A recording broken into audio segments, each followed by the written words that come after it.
अभी अभी हम सुन रहे थे कि हमारे देश का प्रधानमंत्री संसद को मानसून सत्र के लिए संसद जा रहे थे। वहीं पर प्रेस को ब्रीफ कर रहे थे।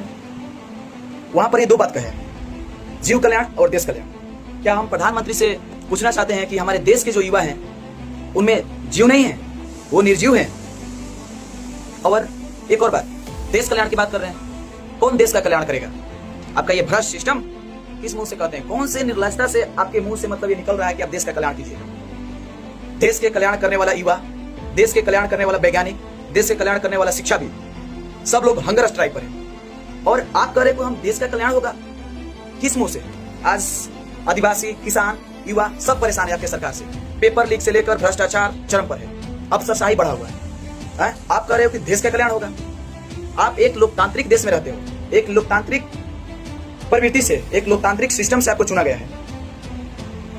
बताइए कि आपके पीएमओ या और संसद भवन से जंतर मंतर महज 2 से 3 किलोमीटर होगा। पूरे देश में जंतर मंतर का आवाज गूंज रही है, लेकिन आपके कानों तक क्यों नहीं पहुंच रही है? या सुन के आप निर्लजता से आकर अपना बात रख रहे हैं। आपको मेलोनी के पास मेलोडी चक्रवर्ती लेकर जाने का टाइम है, लेकिन देश के युवाओं, देश के शिक्षाविद, देश के वैज्ञानिक जो हंगर स्ट्राइक पर है, उनसे आपको ना मिलने, उनके बात सुनने का मौका नहीं मिला है।